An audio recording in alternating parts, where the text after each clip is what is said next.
What's going on, guys? Thanks for tuning in to another episode of the Reddit Gold Standard podcast.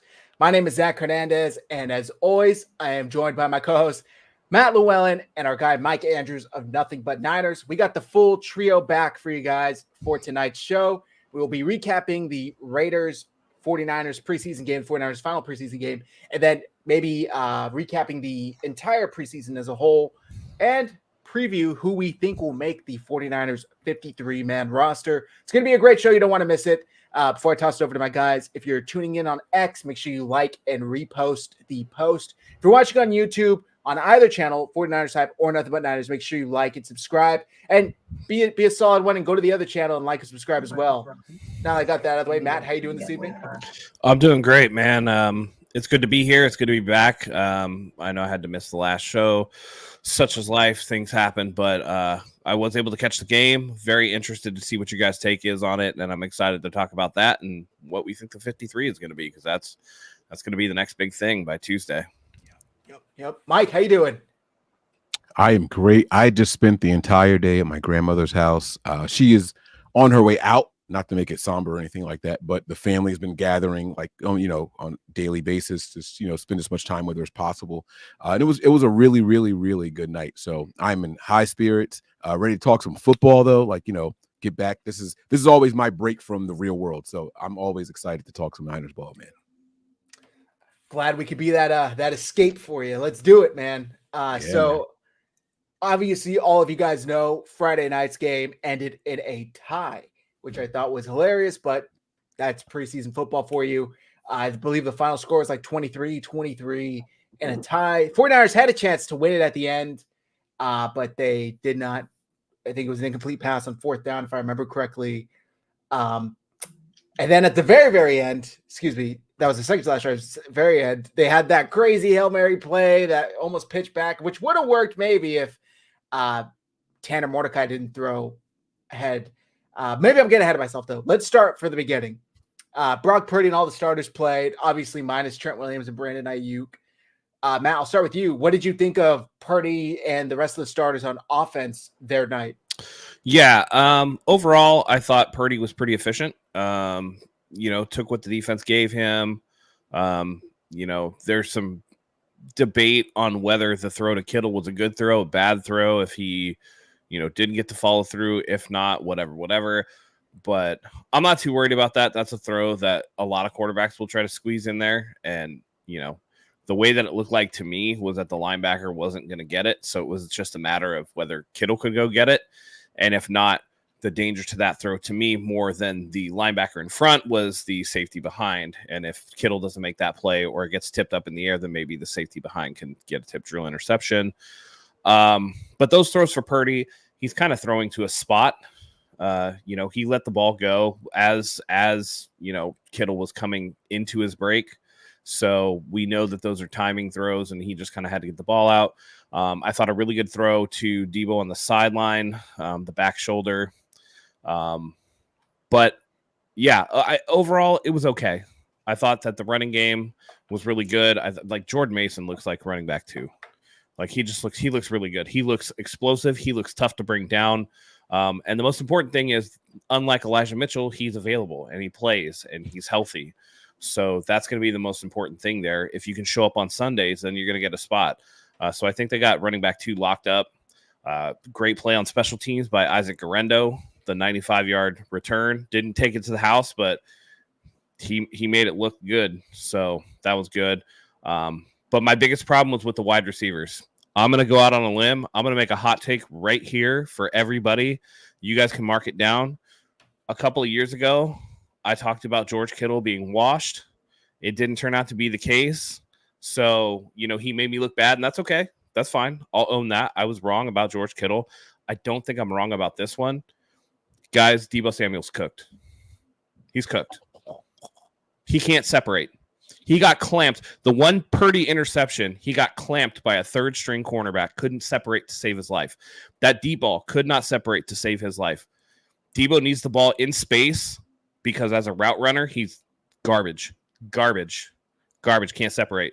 The problem with that is you run all these plays with Christian McCaffrey.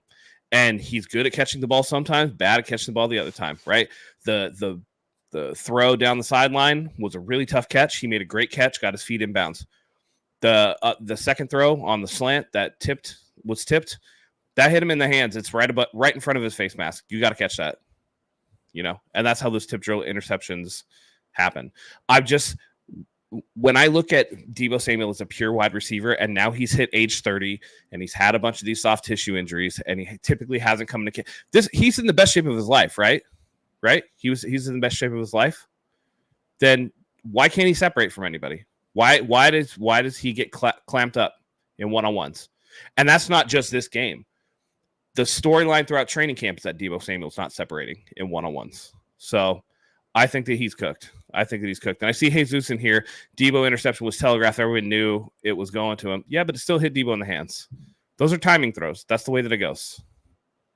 Those are timing throws. Of course, everybody knows that when the Niners run slants, it's probably going to the slant. But those are your quick hitters. Those are your standard stock throws that every team has. Of course that happens. A lot of times those passes, are tight window throws. So I don't think that's an excuse. So anyway, that's my hot take. I think this is the beginning of the end for Deebo Samuel. I think that his production is going to fall this year. So feel free to come at me all you want. That's fine. I'll stand on it. And if he makes me look like Kittle made me look 2 years ago or 3 years ago, whatever it was, then I'll own that shit too. So I have no problem taking an L, but I just think that with Christian McCaffrey here, as long as McCaffrey is healthy, it limits the nature of what Deebo Samuel is. So, Mike, before I toss it over to you, I see a question here. Was Kyle coaching all game? Didn't notice. No, Clay Kubiak coached for the third straight preseason game. So Kyle didn't coach any of this preseason. He let Kubiak call plays.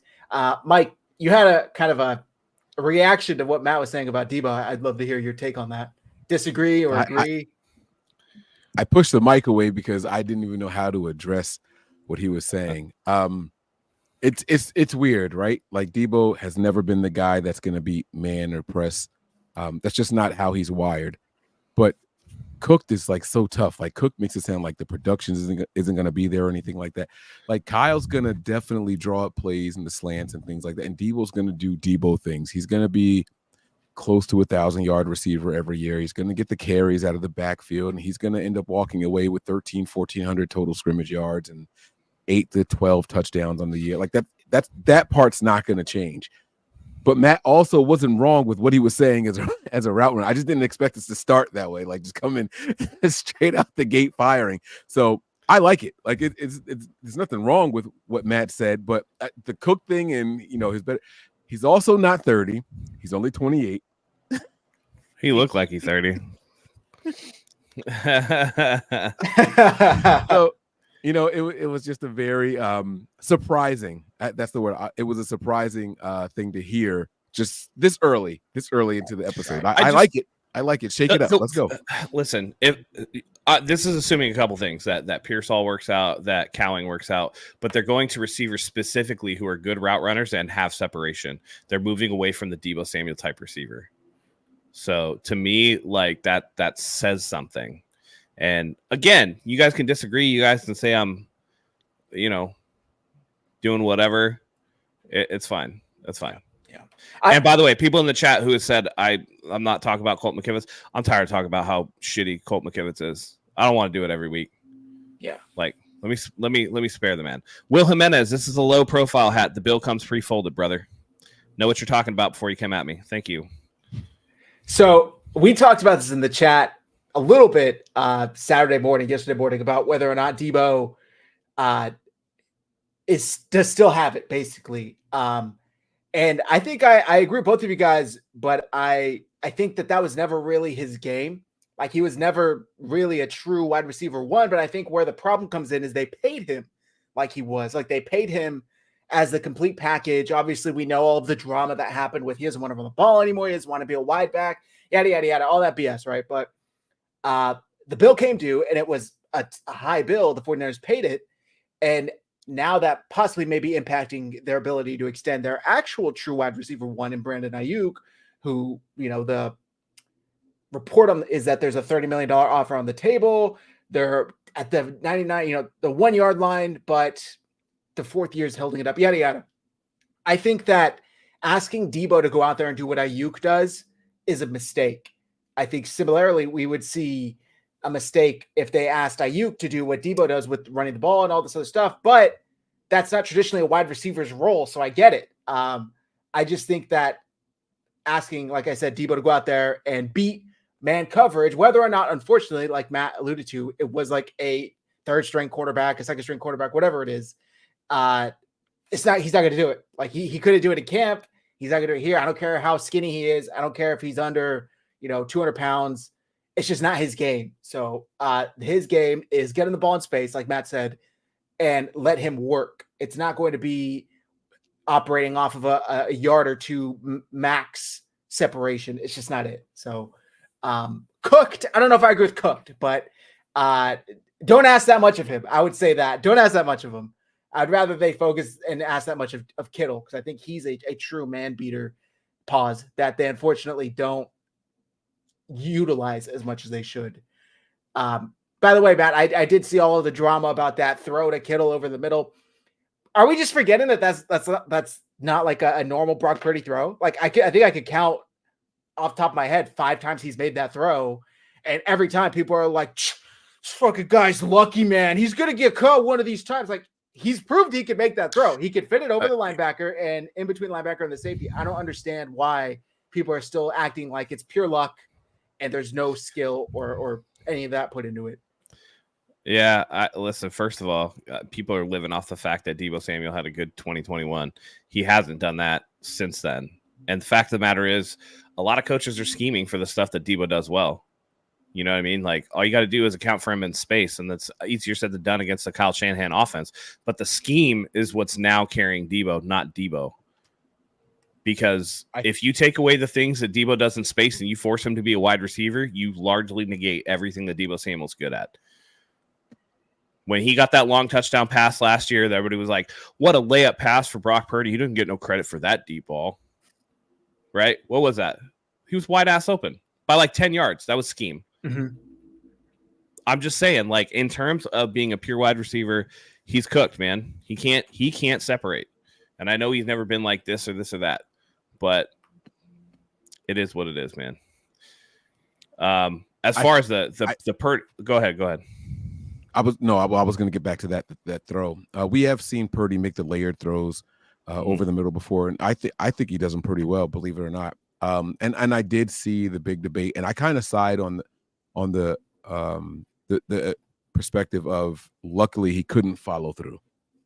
I do side on that. That's where I am. I don't think that's where or that's how he intended to throw the ball, but luckily the defender was there, so he couldn't follow through. And everyone's like, oh, well, if you watch, the ball's coming off his hands right before contact is made and all that stuff. I understand all of that, guys. Like, I promise you, I get it. But there's a sense of like that game clock where you got to release it because you're not going to get there. So that doesn't mean that's how it would have been if it was a clean pocket. It's a silly debate, right? But hold on. Here's the other thing, though. Here's the other thing, though. You're saying, okay, he didn't follow through, and that's not where the throw would have gone. How do we know that if he was able to follow through because the defender was coming at Purdy on the side of his throwing arm? How do we know that Purdy's follow through wouldn't have allowed George Kittle to actually work through that zone coverage to get to the other side of the zone and catch it in space? You know what I mean? Like, it's easy to like think that we know what's going on or that he didn't mean to, because like you talked about, that clock is there. How do we know that Purdy wasn't just like, well, I can't follow through this way, so let me like throw it up, right? Because nobody talks about how often, Kirk Cousins got nice throwing stuff to Justin Jefferson, or how much luck Goff has when he throws to Amon-Ra St. Brown, or how much luck Tua has when he gets to throw to Tyreek. No, the commentators always say, oh, when you got a guy like that, you throw it up and you let them make a play. So why is it any different for Brock Purdy? Why is Brock Purdy underneath that scrutinizing lens that nobody else is under when you have a weapon? George Kittle is one of the best tight ends in history. And we're talking like he's like some scrub, and this was like a hope and a prayer thing. Whereas like I look at it as Brock Purdy was like, that's my dude, George. He looks like he has a spot in between two defenders. If I can just get that throw like somewhere there, let George go up and get it. Like, why is that a bad thing? You know, people act like it's just like the worst thing in the world. And I just don't understand. Yeah, and that's exactly where I was going with it, right? It's like we not only have we seen him do it before, but football is football. There's going to be plays where Brock thinks he can fit it in, and we're going to be like, wow, what a phenomenal throw. There's going to be plays where Brock thinks he can get it in, and it was like, dude, like you had to have seen that coming. Every single quarterback will do those types of throws every single game. Don't judge it based off of the outcome, and don't overreact either way. Just know that that's the guy that you have under center. That's how he plays, and you have to live with the result of the play. Like that's just how it's going to be. So I think it was a big to do on social media. And I get it. There's like not a whole ton to talk about, but I thought that was a normal Brock type of play. Maybe a bad decision, but the results are the results. And so you got to look at it that way. You know, you got to say like, all right, well, how did it work out for us and what happened? So it was overall, it was a good play. Maybe not a good decision. Maybe it's not how he wanted it to go, but who gives a shit? Like we've seen guys throw a ball and tip it to themselves, right? We talked about Danny Gray in the previous preseason game where he played volleyball. He set the ball to himself and came down with it, right? Was that a good play by Danny Gray or a bad play, right? It was a catch and we got the yards and we kept the chains moving. Like you just got to live with the results because there's plenty of times where a defender will tip a ball in the air and not come down with it. So the results are the results. And I do want to say that, you know, it's Jesus. I want to put this up. Kittle nowhere close as Lattice at Jefferson Chase, but who are they playing against? Jefferson's getting CB1, right? In comparison to linebacker, whatever, George Kittle is in comparison to that linebacker as athletic as Jefferson is to a cornerback one. It's all relative to the position that's there. When you're layering a throw over a linebacker, you would hope that somebody as athletic as George. You don't think Kittle's athletic? How high you think he jumped to catch that pass and brought it down through contact? I mean, that's pretty athletic over the middle. Yeah, that looks like what it was. It was how many times have we backups? How many times have we seen George Kittle knock a defensive end's dick in the dirt when he's blocking, but he's not as athletic? Just because it's a different type of athletic doesn't mean that it's not athletic. George Kittle is plenty athletic. And if you don't think so, then I don't know. I don't know what to tell you, man.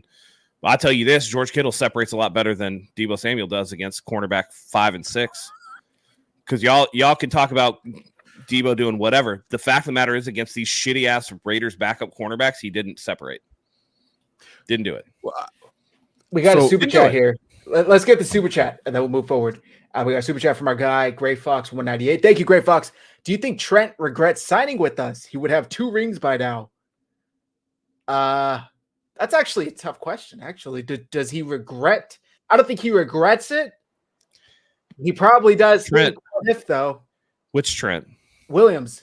Oh, why? Was he going to go to Kansas City? Yeah, I think it was 2 years ago, right? Or 3 years ago when his contract was up.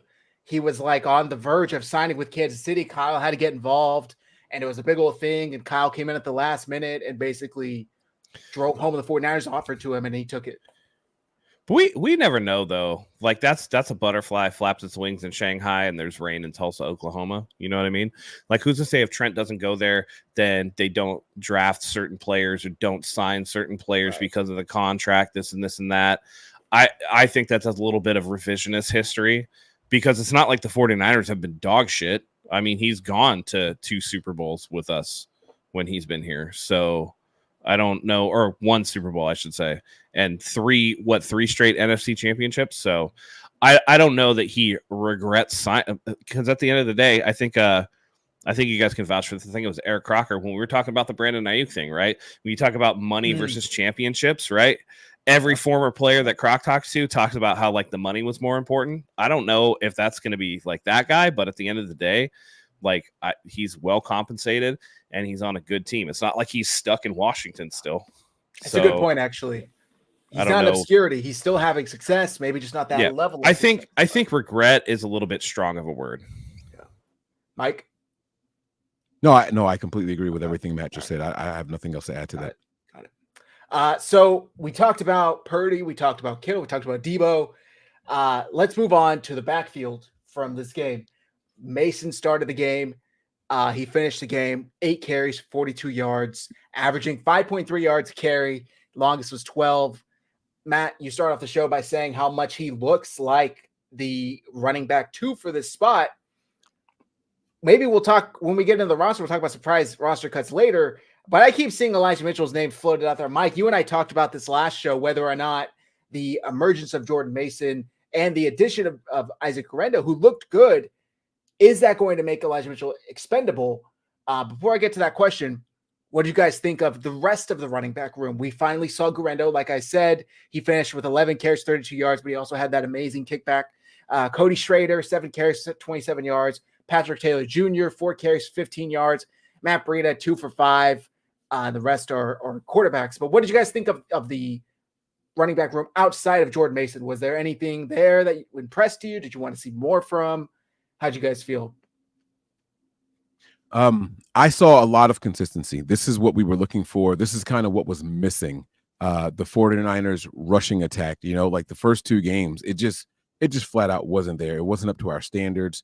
And with everybody that was out there, they looked so much better than kind of what I was maybe hoping for, I guess. I don't know if it's hoping for. This was our first time rushing for over 100 yards in the preseason. The Niners went out there and they kind of like flipped it on me. Throughout the first 2 games, I'm like, man, the pass protection is A+ and the run blocking is terrible.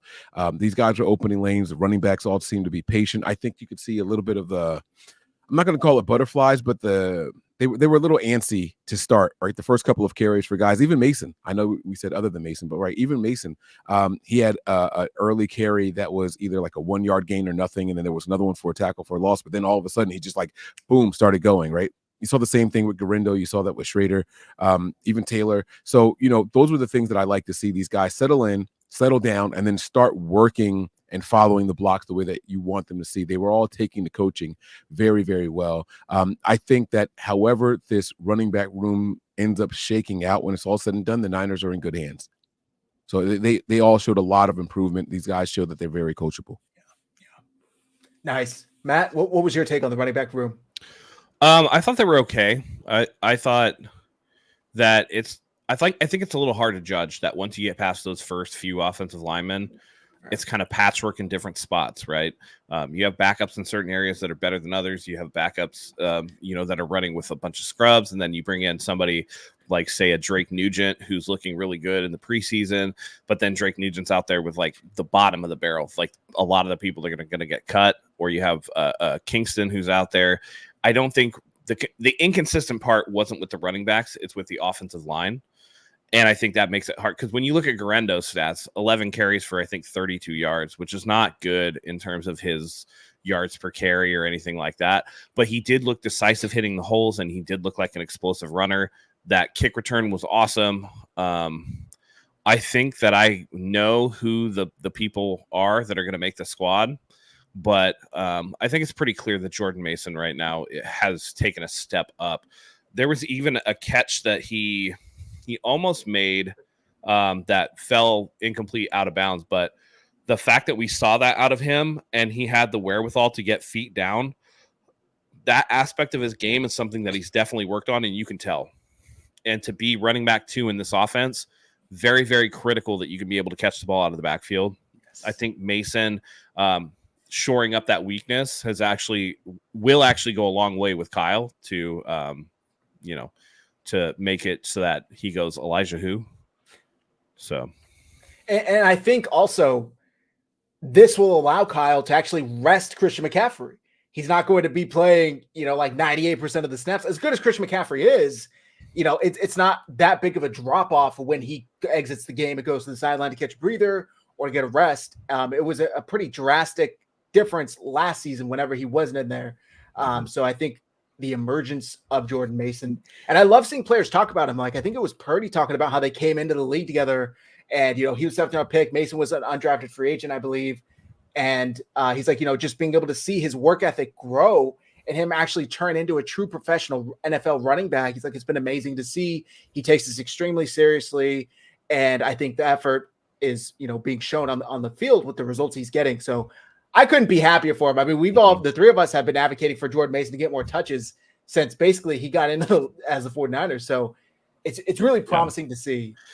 And I think it's good. Kyle actually alluded to the fact that they can't get Christian the ball like 300 times every year. You know what I mean? Like he's like, we can't be wearing him out. Like it's just not a sustainable thing. So the fact that they have seen this much out of Jordan Mason, it goes a long way for Kyle to be able to live up to that goal and really kind of take a little bit of the load off of Christian McCaffrey and, maybe get Mason out there a little bit more. So, yeah, which was the goal with when McCaffrey first showed up. That was after Elijah Mitchell had came off that really good rookie season, and the goal with that was to take the load off Christian McCaffrey, split the carries, have like a 1-2 punch, and it just never materialized because Elijah Mitchell can't stay healthy. Maybe with Mason, if he could stay healthy and he's shown this growth, we'll actually be able to do that for the team. Mike, one of the things that I liked the most about Mason wasn't even from this game. There was a presser that he did, and I really enjoyed hearing that him and Bobby Turner didn't see eye to eye in the very beginning. So that tells me that the team saw something in his skill set that was worth holding on to. I don't know how many running backs other than Joe Williams that were on this roster that Bobby Turner was adamant, like, yeah, he's probably not that guy. You know what I'm saying? Like, they don't make it here. Like Bobby Turner is like the end all be all for the running back position on this team. And to hear Jordan Mason talk about how he didn't see eye to eye with him, he had to learn Bobby's style and all that stuff. And he just put his head down, and to make it that many years in this system, or this many years, I shouldn't say that many because he's still here, right? To make it this many years in this system and still have an opportunity, and we still see the improvement, like it's something that we can see. I think that bodes very, very well for that young man. It tells us that there's something special there that the Niners can hopefully tap into this season. Yeah. I do have a question for you guys. Yes, sorry. yes. No. Go ahead, please. So I watched the first team offense, and obviously they scored on the first 2 drives, maybe 3, something like that. How hard was it for you guys to like get excited about anything that you saw? There was plenty to be excited about, but like knowing that, guys, it's just backups. Like as I was watching the game, every time I would like get excited, it's like, damn it, man, it's just their backups though.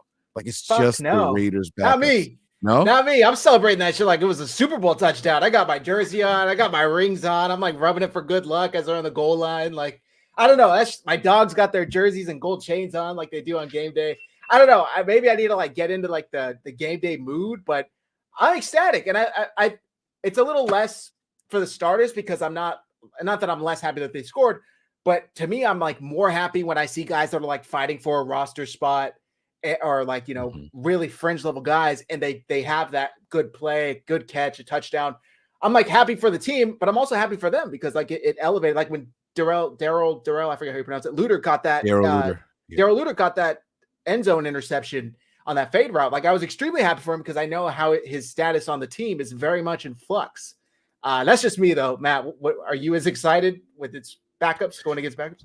I've never gotten excited over preseason. I always consider it like each week is a scrub bowl, like whose shitty players are better than the other team's shitty players. So it's good to maybe get like a look most usefully at rookies or players that are coming back from injury or players that used to be highly touted, maybe highly drafted, someone like a Rocky Sin or somebody like that. And you see them in a new system to see, like last year we were all like, okay, how is Sam Darnold going to look in a Kyle Shanahan offense? Those are the things that are really interesting. Like this year, the QB2 battle, who's going to win that? What's it look like at the bottom of the linebacker chart? We've been pleasantly surprised with, rookies Malik Mustafa, it's just, and Renardo Green in the secondary. Those are the things that I take away from, but overall the game, I'm just like, this is vanilla offense versus vanilla defense. They're looking for players that make plays when there's no schemed advantage for them. And if you can do that, then when the scheme is to your advantage, then that should just put you that much more ahead. I just don't know, man. Fair. Okay. Yeah. I just can't get excited. I think I was more excited at the video of the fight after the game than anything. Wait, else. I didn't see that. Send me a link. Someone's got to send me a link. Right. Put it in the private chat or something. I didn't see this. Oh yeah, got it. It was fans in the stands. Oh yes. Some dude's getting like a chair shoved on his face. Some Raiders fan. What? Throwing up the red flags and stuff. Yeah, the red rags. I got you, brother. God. Here you go. That's insane. Yeah. I get guys like, come on, guys. It's preseason. What are It's we preseason. fighting It's about, stupid. dude? The only thing dumber than a preseason football fight is anytime you have a baseball fight. Like, y'all, there's 162 fucking games. Like, what are we doing? It's May. Like, who gives a shit, dude? We're not even at the All-Star break yet. Right. They want you to post the link in the chat. I mean, if you want to, you can. But I mean, just Google, just go on X and search Raiders Niners fight. Okay. Next. I mean, all right, fine, fuck it. I'll put it in the chat. Who cares? Next is the offensive line. Obviously, no Trent Williams, but the rookie Dominic Pooney's looking really good. Also, Jarrett Kingston is looking really good. I'm not sure if that's somebody they're going to be able to stash on the practice squad. I have Pooney's numbers here from the entire preseason: 58 pass blocking opportunities, 2 pressures, 0 sacks allowed, 98.3 pass blocking efficiency, and that's via PFF. Kingston's looked good as well. Like I said, Drake Nugent has looked good. Colton McKivitz is still Colton McKivitz, arguably one of the worst starting right tackles in the league. What did you guys think of the offensive line? I thought they looked good. Once you started getting into the second half, then they didn't look that great, but that's okay. 75, I think it's Brandon Parker. There's a rep where I didn't know if the dude had arms. I mean, the Raiders defensive lineman just runs right by him and sacks the quarterback. I wasn't quite sure what was going to happen there if he planned on putting an arm on him. But what do you guys think for the offensive line? Who stood out to you in a good or negative way?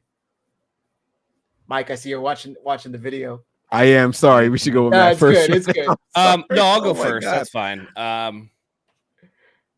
I think that Nugent, Kingston, and Pooney have obviously been bright spots. It's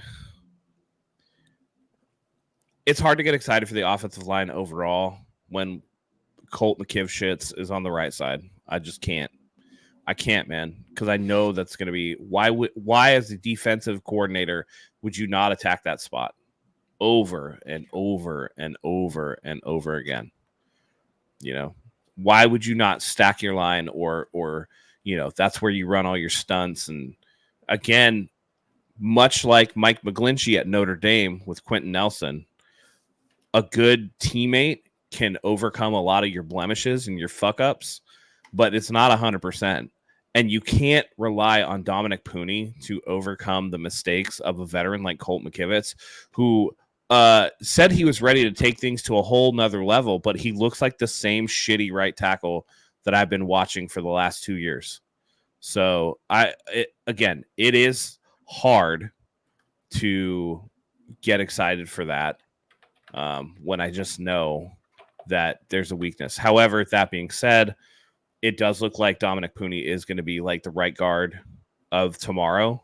And that's happening a little early because of the John Feliciano injury. So that's a nice find for the 49ers, and it looks like they struck gold there. Drake Nugent is another one who's been looking really good, albeit against backups. So I'd like to see what he could do against, you know, some better players. He'll probably be like a backup to begin the season. And we just got to see, you know, how's Aaron Banks going to look? When are they going to bring Trent Williams back into the building? Is Jake Brendel ready to go as the center? Like, is there somebody that could take that spot? There's still a lot of ups and downs. I think that we all know that the offensive line was the biggest weakness on this team last year, and it was one of the reasons why the 49ers stalled out at the end of the Super Bowl. So it'll be interesting to see, but I'm not necessarily excited about it. I'll tell you that. What do you guys think the average of offensive snaps is per game in the NFL? It's like somewhere between 70 and 80. 70. Yeah, it's like 70 and 80. Mm-hmm. All right. So Matt Burrows, shout out to him. And this is all based off of PFF information. Matt Burrows tweeted out every offensive lineman and their pressures allowed per PFF. If we set the bar at 70, only 2 players did a full game's worth of snaps.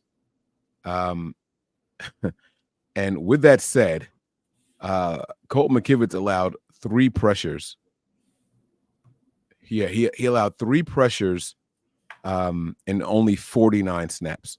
that might be the highest amount of pressures with the least amount of snaps outside of Lewis Kidd and Brandon Parker, who aren't expected to make this roster. Do you say most amount of pressures? The most amount of pressures with the least amount of snaps. So the people with the same or more pressures than him with less amount of snaps were Brandon Parker with the same amount, only 34 snaps. Lewis Kidd had one more pressure, but only 35 snaps. Isaac Alarcon, 5 pressures with 40 snaps. Alarcon, there you go. And Jalen Moore, 6 pressures and 44 snaps. Those were the people with more snaps than him, but allowed more pressures, which says he is the worst starter or penciled in starter on the entire offensive line. But with that said, that's just pressures. Now, he didn't put in their sacks or anything like that. I think the Niners know how to game plan around that in game situations. Colt McKivit's not going to be perfect, guys. We know that was one of the biggest weaknesses. The Niners obviously didn't address the right tackle or the left tackle. But while he's not great, I think he's serviceable. And when you have the highest paid fullback, running back, tight end, linebacker, when you have all these positions that are the highest paid, and then you also have to worry about what's coming down the pike, you're not going to have the highest paid. Oh, I forgot to mention left tackle before he gets this new deal, right? He's a top 5 paid left tackle. All these guys are getting the top end money at their respective positions. You're going to have to cut corners somewhere. And Purdy's blind side is the important side to protect, not the side where he can see the pressure coming from. Unfortunately, we're going to have to cut corners somewhere.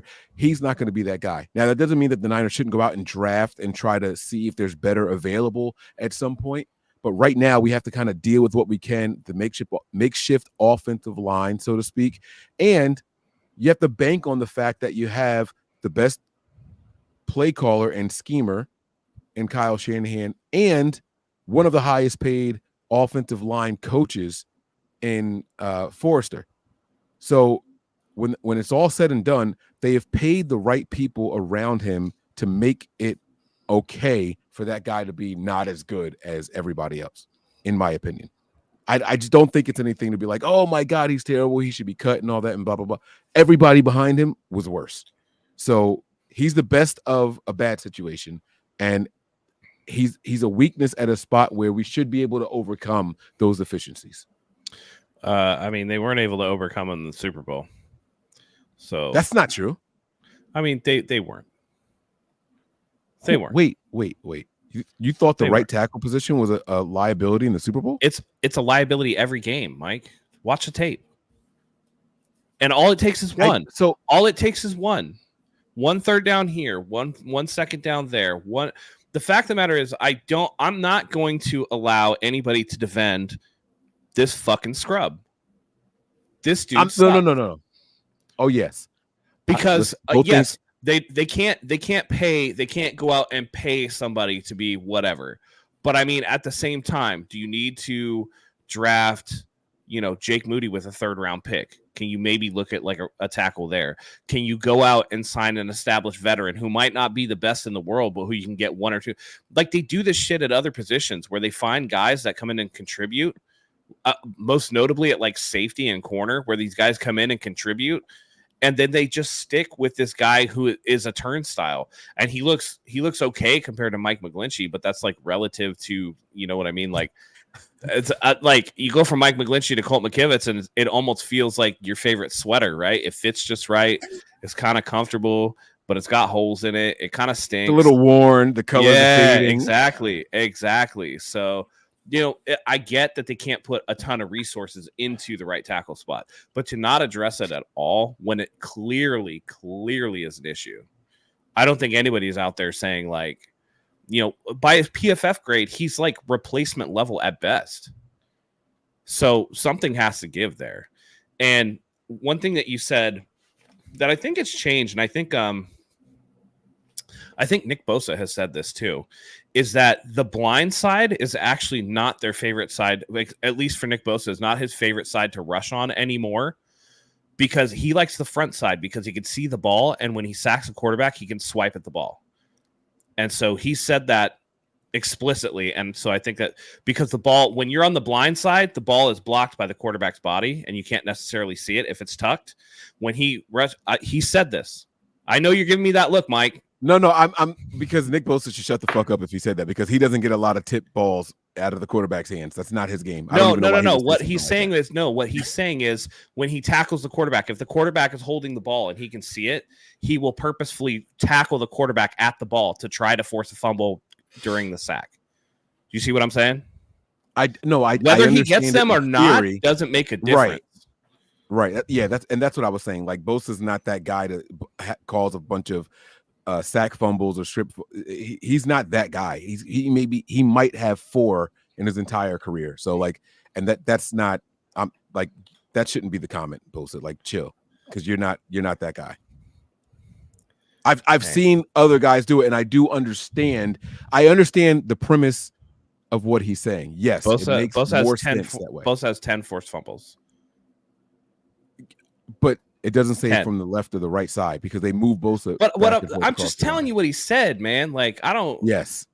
Yeah. No. I'm not arguing with you. I'm just saying, like, that's not even like his strength. You know what I mean? Like, so I don't know. I just don't. My whole problem with this is, we're not asking the Niners to go out there and sign top tier talent at right tackle.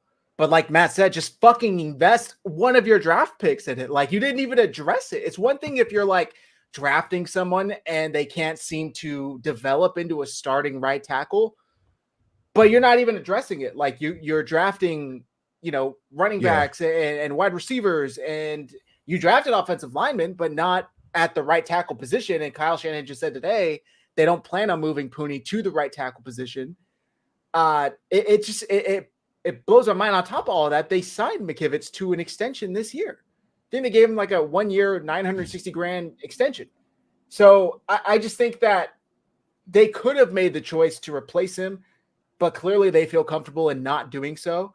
And clearly they felt other areas like right guard were a bigger weakness than right tackle, because Dominic Pooney is now the starting right guard. And like Matt said, it took an injury to Feliciano, but Feliciano was a free agency signing last year who didn't really play. He started he didn't start until halfway through the year.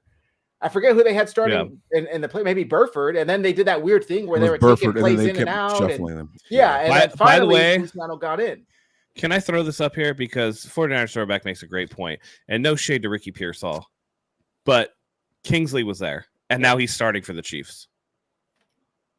So it's not, it's not like there weren't people there that you could get. I'm not saying that like Guyton Tyler Guyton. I just, there were people available. I feel like Colt McKivitz is your new Ahkello Witherspoon. I feel like you like to, yeah. Get the fuck out. I don't like Colt McKivitz. Wait, stop. Time out. No. Stop. All right. I don't even want this narrative to get out there. I don't think Colt McKivitz. Bro, you said this motherfucker said PFF stats. He was like, look at these people behind him, blah, blah, blah, blah, blah. Like, you're advocating for this man like he's got something to offer, and that the 49ers shouldn't have addressed it. All right. Hands up. Don't shoot. Hold on a second. All right. Never was it my intentions to defend him, advocate for him, or make excuses for him. I'm just saying that he is the best option on this team. Stop for a second, all right? We should have addressed it in the draft. We should have addressed it in free agency. I was just saying why the Niners have to cut some corners at that position. We have to understand how expensive the tackle position is on a team in the NFL. That's what I was saying. And so I understand why the team may not have done it. He's still trash. I will say. Let me be clear what I'm saying. Yeah. I will say the 49ers, again, I know that right tackle is costly, but that's on the second contract. Again, what it would have cost them to get a starting right tackle would have been a draft pick. If he was good, yes, I agree. Okay. I mean, because you still could have drafted Cowing, right? If you told me that we had what I would rather have, and again, no shade to Ricky Pearsall, but a wide receiver room where you had Ayuk, Debo, Juwan Jennings, Jacob Cowing, Conley, and Bell versus having, and by the way, having a right tackle like Kingsley, or go into the season with Pearsall in the wide receiver group and Colt McKivitz, I would take the group with Kingsley all the time. I feel like the right tackle position is a more needed position for the 49ers than a first-round wide receiver was. And again, Ricky Pearsall could be the greatest thing since sliced bread, right? Like, he could be absolutely fantastic. But the fact of the matter is there were players at the position that would have helped and would probably be better than what Colt McKivitz is at a more needed position. And I just feel like they thought that they were going maybe too heavy in the offensive line because they did draft a couple, and they have drafted a couple every year. But at the end of the day, at some point or another, Dominic Pooney notwithstanding, Aaron Banks notwithstanding, you got to put some first-round capital into that offensive line. Like, you personally have to do it. So I want to make it very, very, very clear here, and I'm going to share this link with you guys. I was all about Guyton. Like, I'm posting it in the. I know you were about Guyton. Okay, yeah, I was gonna say, like, I don't want anyone to think. No. Like, I'm well aware. I'm well aware. But I really fucked with Witherspoon. Like, I thought Witherspoon was talented. I'm not saying. I know. I'm mostly giving you shit, brother. Yeah. Okay. So here's my tweet, and the date is at the bottom of that tweet right there. Thank you for putting it up so quickly. I want y'all to be clear. I wanted Guyton. I was not that guy. So I don't want anyone to think that I'm cool with Colton McKivitz. He can kick rocks. I just think that a team in our position, and with the Super Bowl window being the way it is, there's many highly paid players on this roster. There's a reason why we have almost unanimously the best roster from top to bottom in the NFL. We're going to have to cut corners somewhere. And that was all I was saying. That's it. No, for sure. Now, doesn't mean that we couldn't get better somewhere else. So, yeah, I was all about that. This is the same issue that I've had with them drafting first-round defensive linemen for so many fucking years. It's just like, dude, you got enough in that room, okay? If you can't work with that without Ricky Pearsall in there, then I don't know what to tell you. But you keep ignoring the offensive line in a lot of ways. And again, Pooney works out, then, that's fantastic. That's going to be great. No shade to that. Kingston can work out. Fantastic. That's great. But at the end of the day, they're not putting in the top level capital that you need to at least make it look like you give a shit, because it doesn't look like you give a shit about right tackle. Yeah. And just to add on to that, Kenny, early offensive line draft picks failed too. Our point is they didn't spend any. They didn't spend any on right tackle. Mm-hmm. Like they spent some on center or guard with Pooney and Kingston, and then they drafted Drake Nugent as an undrafted free agent. They signed him, as an undrafted free agent. None of those picks went to right tackle. So clearly they felt comfortable with McKivitz enough to not even address it, even with the 6th or 7th round pick. I mean, they didn't do any of it. So it's like, you can't tell me like, oh, well, it's not worth it because those picks failed too. They didn't even try. So that's our whole point, is we would at least like to see them try. And then if it fails, then, oh, well. There's a good chance Ricky Pearsall flames out and never turns into anything as a first-round pick. Look what the fuck just happened with Trey Lance, where they traded all those picks to get. So it's not the fact that it could not work out. That's always an option, especially when you draft players. You're not signing a proven free agent, but we would at least like to see the effort and the attempt of it working out rather than just scrapping the whole thing before it happens. And Kenny, no shade, the 49ers did draft McGlinchey in 2018. But again, that's 6 years ago at this point, and it certainly doesn't stop them from drafting third-round fucking running backs. You know what I mean? Like, just because you don't hit once doesn't mean you never go. Like, are they never? Is Kyle Shanahan and John Lynch, if they continue to have jobs, are they never going to draft a first-round quarterback ever again? Because Trey Lance didn't work out. Are they never going to draft a second-round wide receiver because Dante Pettis didn't work out? Like, if you try to build your team with that in mind, oh, we didn't get it right the last time, that you're going to be on the unemployment line real quick, because you have to have a short memory with those bust draft picks. Like, all right, that didn't work out, fuck it, let's keep going. And also I see Kurt Kingston played right tackle last year, so it's not true. They didn't play him once this preseason. I haven't seen any reports of him practicing a right tackle.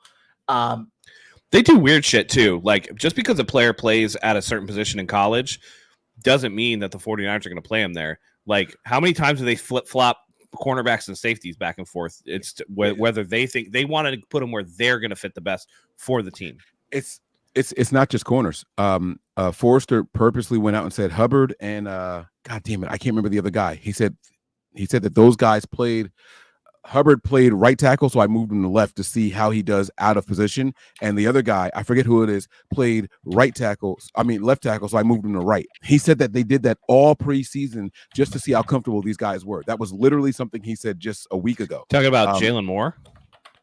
Was it Moore? No, it wasn't Jalen Moore. It's another new Ben guy Barch, that's on the maybe? roster right now. Maybe it was Barker. But he said that he maybe said that Lewis one guy played left, the other guy played right. So he purposely swapped them to see how they play in preseason. Or he said, if I can get them to be comfortable on the opposite side, then we have someone good, which tells me they're looking for another swing tackle replacement. All right. So that's what, there's no more Coleman here or whatever, but that's what that tells me. So that means they know Jalen Moore is trash. yeah, exactly. That tells me the Niners are looking to keep things moving. So we absolutely have to keep that in mind, that there's some offensive linemen that played in games at certain positions that aren't their natural positions, which drives me absolutely crazy. I hate that about this team.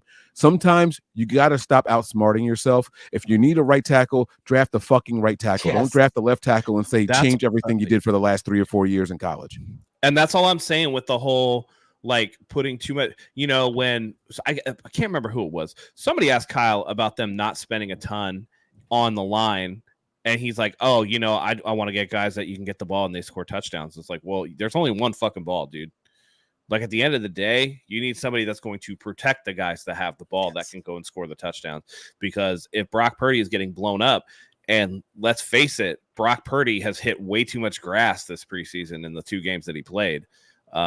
Then, you're going to get, and Brock Purdy's not a big dude, right? He could be tough all he wants, but the sheer size difference is going to lead to some issues if they don't protect him properly.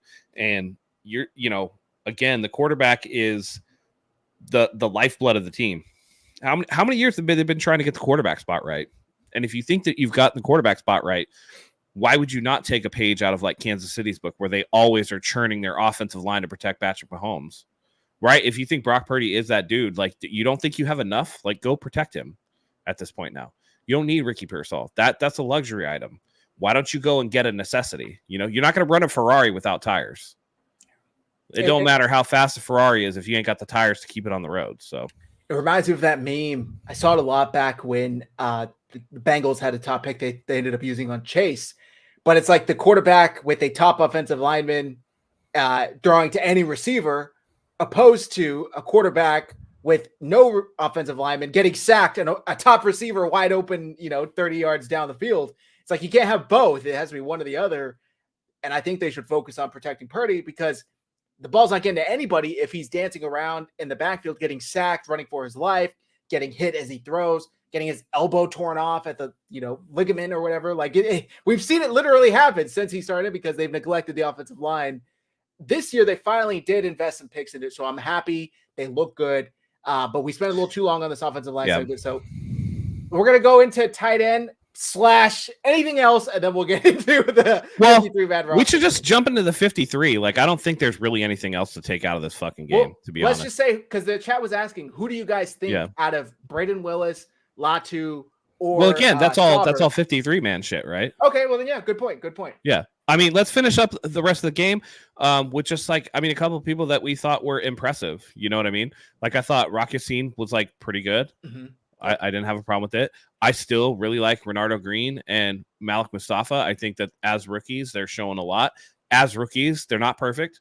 Obviously, there's some room to grow, but I think they're pretty good. Devondre Campbell looked pretty good.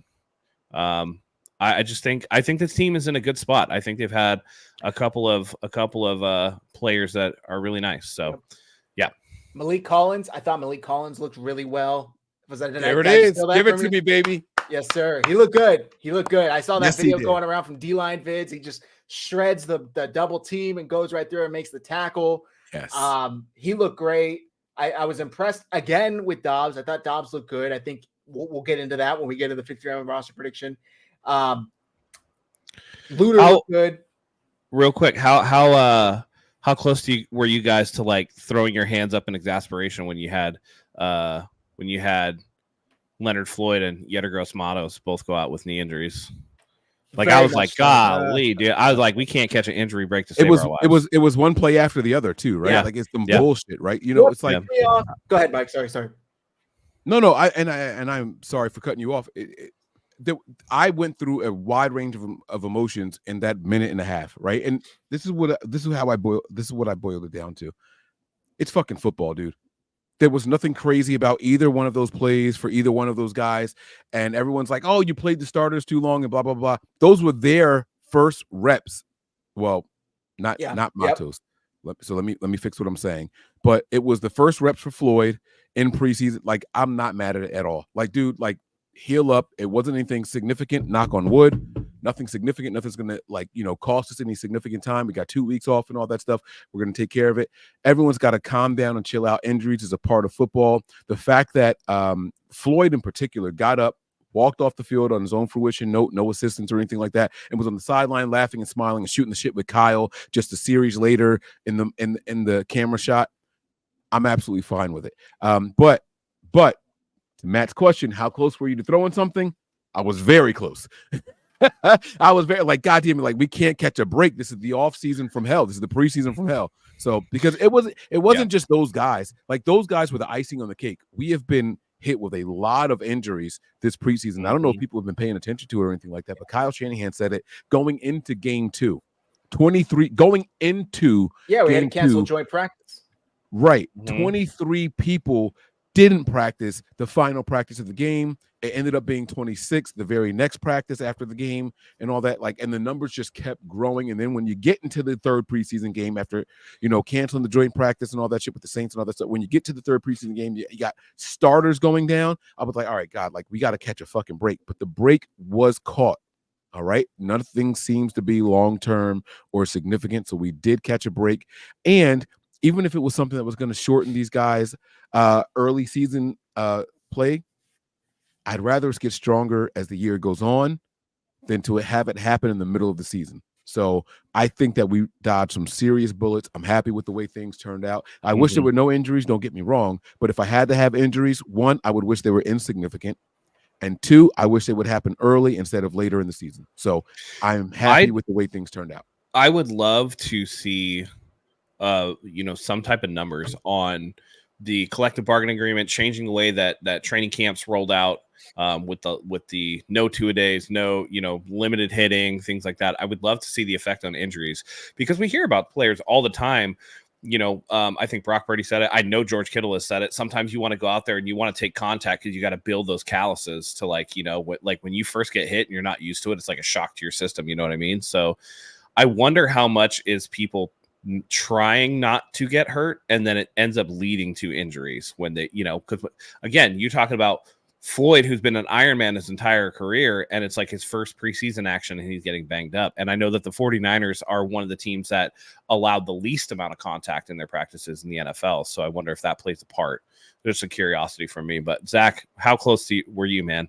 Were you about to what pissed me off was Gross Matos got injured a play or two before Floyd got injured, right? Floyd. And Gross Matos got injured first, and he's rolling on the ground. Thank you. You were giving me the name. He's rolling on the ground, and it showed him as the camera's panning away, and I'm like, who is that? I think somebody's down. And the team's talking, and fucking Papa and Ryan are sitting there talking about how Brock Purdy and he looks so great, and I'm like, I think somebody's injured. I literally told Ashley, I'm like, I think a player's injured. And then they go to commercial, and then they come back, and I'm like, oh, okay. I guess everything's fine. And then when Floyd gets hurt and he's down, they go to another commercial, and they come back, and that's when they're like, actually, Gross Matos and Floyd. I'm like, dude, that's what I was trying to say this whole time. Like, I think I saw on X before they finally announced it on TV, but they were just lollygagging, talking about BS as Gross Matos is like rolling around on the floor in pain, grabbing his leg. Luckily, they're, Gross Matos is week to week and Leonard Floyd is day to day. I saw D Winters also had an injury with an ankle and he's awaiting an MRI. Prognosis not determined yet. So I guess we'll see what the status is of D Winters. Hopefully nothing serious. I gotta concur with you about, listen, for as much as, I don't like, some of the national broadcasters like Spiro Diaz or whatever his name is one of the worst. Like, I can't stand him. Greg Olson, I think it's just like a chore to listen to. Papa and Ryan are just, bro, It's so bad. Like, listen, I grew up watching or listening to Greg Papa when he used to call the Warriors games, right? Like when he was, and then he called Raider games and stuff like that. But there comes a point where you get tired of listening to somebody and it just doesn't sound good anymore. I got to that with, some college football announcers. Like, I think you're getting to the point where like Chris Fowler and some of those fellas are getting a little long in the tooth and they're not as exciting as they used to be. I can't watch the 49ers local broadcast to save my life. It's so annoying. Yeah. So I could listen to, this is going to sound a little contradictory to what Matt said, but I'm going to circle it back and tie it all up in a nice bow, right? I could listen to Tim Ryan talk football all day because he's a trenches guy, right? Like, I like the way he talks about energy and momentum, and this guy's a dog. Like, sometimes he just gets away from the analytical bullshit and says, no, this is the kind of guy you want the ball in his hands, right? Like, you hear that kind of stuff. Or this is the kind of guy you want on your defense, leading the team, blah, blah, blah, blah. I have hated Greg Papa since the day the Niners signed him because I was a person that listened to KMBR and what's the other local one? It's two of them. It's KMBR. The Bone. No, it's not the Bone. What the hell is the other one? 90. What the hell is it? There's two of them out there. Oh, I'll tell you. I only listen to KMBR. He was calling for the Raiders on both of these. Oh, is it the Mighty 1090? No, 95.7 the game. Yeah. Okay. What is that? Is that KMBR? Yep. No, 95, that's opposite. No, it's different. Yeah. Yeah. So those were the two. And he would do these guest appearances. And while he was working for the Raiders, he went out of his way to trash talk the other team from the Bay all the time. I hated Greg Papa. And those things were like burned into my memory for years of him just going out of his way to trash. Like, the Niners would be in the postseason and the Raiders are just at home chilling with no hopes of making the postseason. And he's still going out of his way to trash talk the 49ers, right? And I get it. You work for the fucking Raiders, dude. And then they announced him as our team's call. I was like, wait, what? Have you guys heard him? Like, what are you asking the fans to do right now? So I have disliked Greg Papa. We lost Zach. I have disliked Greg Papa since we have signed him here. There he goes. I have disliked Greg Papa since then. So, Matt, to your point, just hearing his voice makes my stomach turn. I hate it. I absolutely hate it. No shade to Tim Ryan. Okay. No shade at all. And someone put Spiro Agnew, the former vice president of the United States. No, it's Spiro Diaz. Like, I was right. I just don't know how to pronounce his name. If it's Diaz or I don't know who this is. I Googled it when they commented it. Spiro Diaz, he typically calls games with Adam Archuleta, who is a fucking dumbass. Yeah. I don't like Adam Archuleta. Some of the athletes are really bad. Some people can be fucking idiots, but I at least appreciate their voice. Does that sound weird? Yeah. No. Yeah, okay. I can at least enjoy this person calling this game, even though they're saying some dumb shit. But like, there are certain announcers in the NFL that I really like. So one of the ones that I like is Mike Tirico. I think Mike Tirico is really good. Yep. I like the way that he calls games. One of the other ones that I really like, who does mostly the CBS games, is fucking, oh my God, Kevin Harlan. I love Kevin Harlan. Oh, he's great. I've loved Kevin Harlan forever, right? Kevin Harlan won me over. That guy on the field. Oh, he's at the 10. He's at the 15. Yeah. Oh, he's taking his shirt off. That call by Kevin Harlan put him in the Hall of Fame of announcers for me. Do you remember when he had two games on at once and he's like calling both games because one hadn't ended yet? That was awesome, dude. Kevin Harlan's great. I'm an old school, so back in the I'm an NBA head. I love basketball, and I know that he used to be the guy that would always call the Minnesota Timberwolves games. And just dude, all of his, oh my God, dude, when it was Marbury and Garnett and you had Wally Zerbiak. Why were you listening to NBA? Like, what the fuck is up with you? I used to watch so much basketball, dude. The Timberwolves, though? Yeah, man. Are you from Minnesota? Why not? No. I just like basketball players, man. I'm so lost. I got to say this real quick. Joey commented how he thought Tim Ryan was John Travolta at the start of the game. Did you guys notice the camera angle? I told Ashley this looks like it's a Al-Qaeda hostage video. The lighting's all harsh and they're from way down. They're looking up and talking. I'm like, what is going on here? Who set this up? Little bit of a confession here. And I didn't say it while I was live, but I will admit I stream. I don't have cable. Everything I have is through IPTV. So I have like these paid things, and sometimes you will get a bootleg broadcast, meaning like it's like a stream of a stream with someone else's voiceover on it and stuff like that. And I'm like, dude, like this is on NFL Network. What the fuck is happening right now? Yeah. I was like, what is this that I'm seeing here? So that's funny as hell that you said that. But they fixed it though. They did get it corrected. So what I was going to say about Tim Ryan before we got sidetracked, I would love to listen to Tim Ryan talk football over a beer. What I don't want is for him to like pretty much glaze everything that Greg Papa says, and just like it's too complimentary. You know what I mean? Ted Robinson, who used to do the 49ers radio, amazing. And I think maybe that's part of it, right? I've never liked Greg Papa, and when you follow somebody like Ted Robinson, who is just an icon, I think that's a hard act to follow. Yeah. But at the same time, like Greg Papa is uniquely bad. Okay, let's get into this roster predictions. Yes. We're going to start right at the top with the quarterbacks. Mike, how many quarterbacks did they keep last year? All right. Very, very good question. So last year, the 49ers kept 3 quarterbacks. Now, I want to remind everybody that most teams will.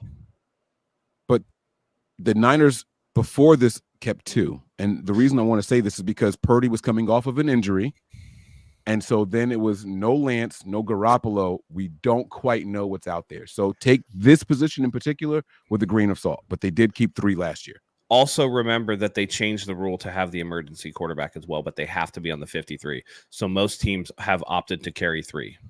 And that was directly related to the 49ers playing, 4 or 5 starting quarterbacks during the season? Yep. So, Yep. Okay. And actually, I think they went through all 3 of theirs in the NFC Championship game.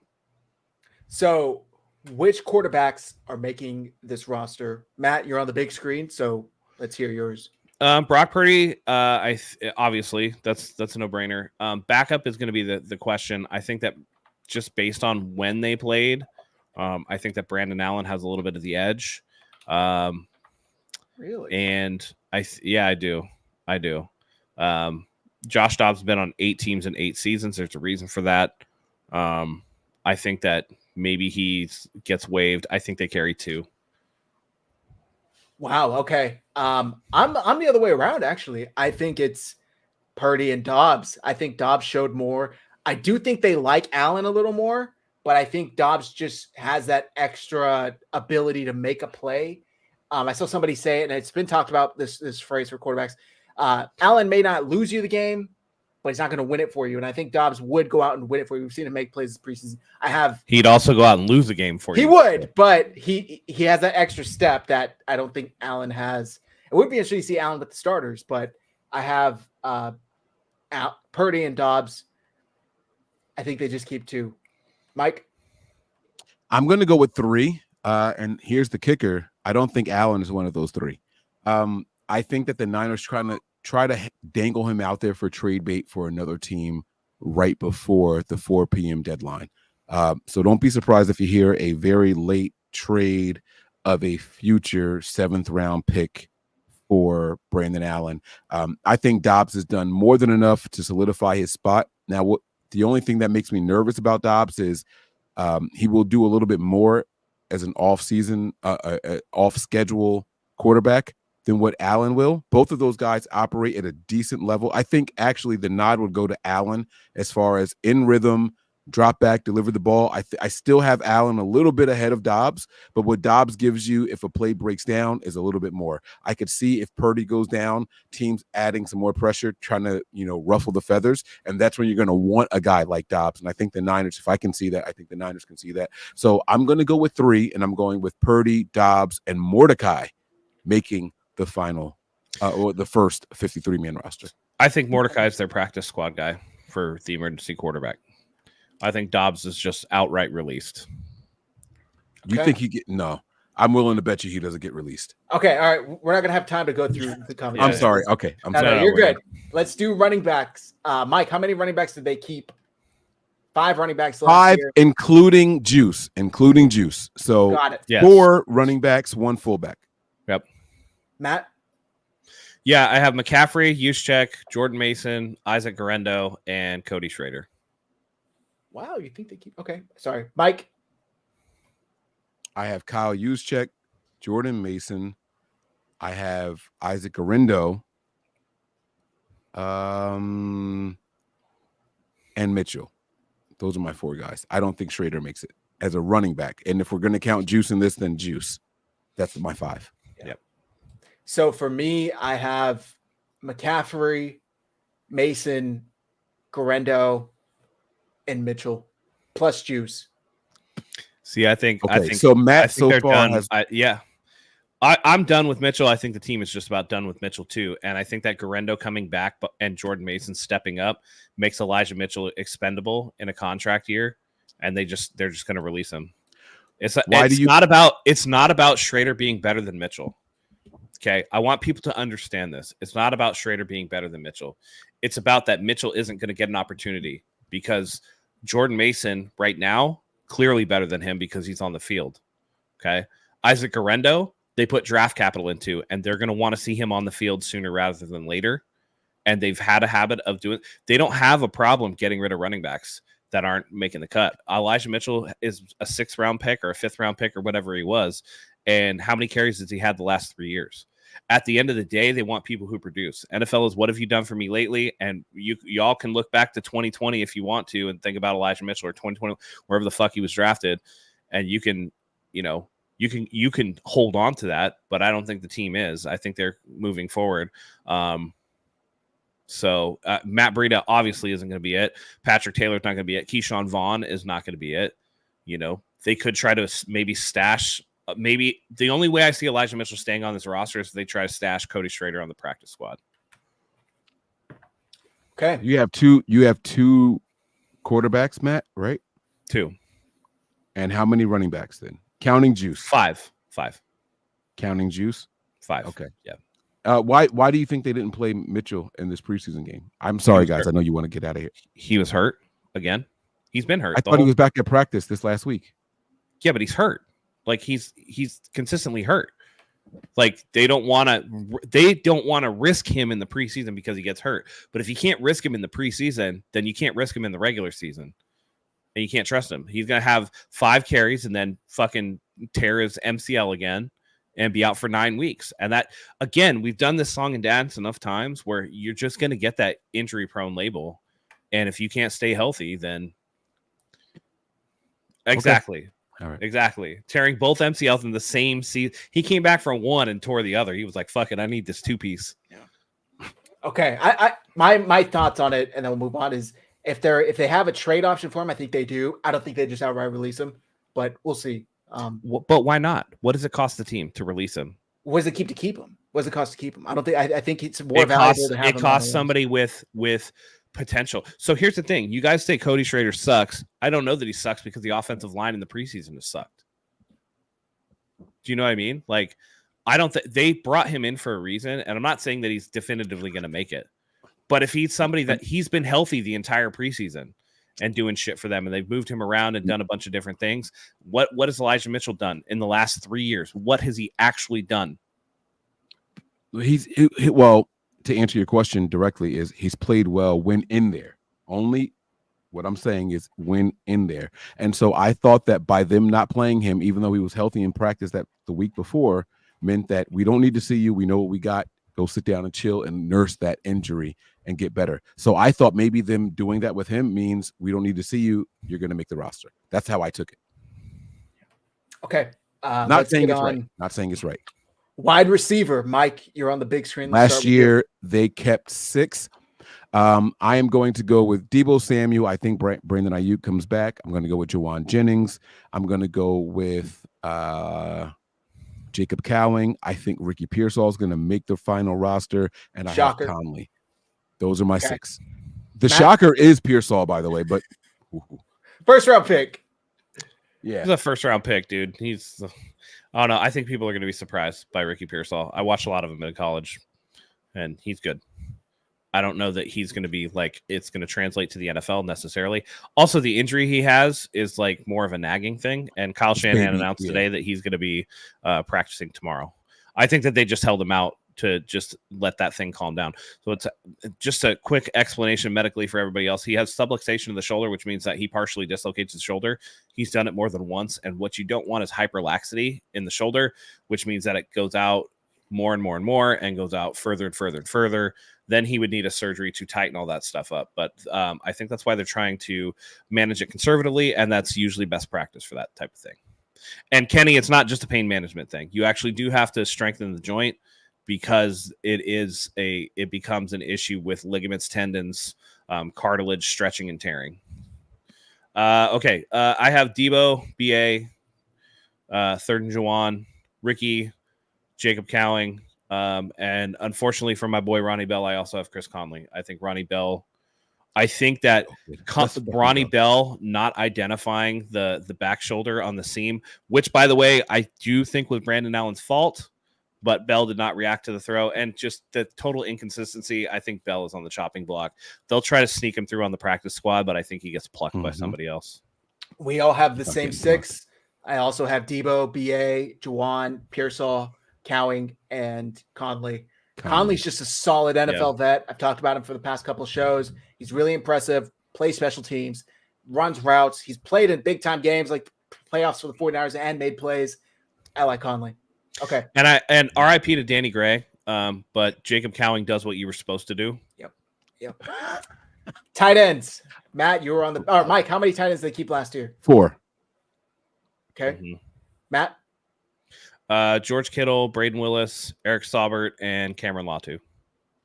Okay. Think they keep 4 again. Mike? I got 3. George Kittle, Latu, and not Saubert. What's the other guy's name? Tungus. Oh, yeah. Wow. Okay. I have 3. I have Kittle, Latu, and Saubert. Okay. What's next? So that gives us one extra guy. Matt also has one extra guy. So everyone has one extra because Matt only had two quarterbacks. Next is what's offensive the number? line. Do you know what number we're at right now? So 4, 6, that's 10, 5, that's 15, and 3, so 18. We're at 18 right now. 8, and I'm in 18. Offensive line, 2 quarterbacks. We're all at 18. We're all at 18. Okay. Yeah, got it. Offensive line, they kept 9 last year. I have them keeping 10 this year. Please go first. Banks, Brendel, McKivitz, Pooney, Jalen Moore, Trent Williams, Spencer Burford, Nick Zakelj. I think Chris Hubbard has done enough to make it. And I think that the last one, let's see, how many was that? That was 1, 2, 3, 4, 5, 6, 7, 8, 9.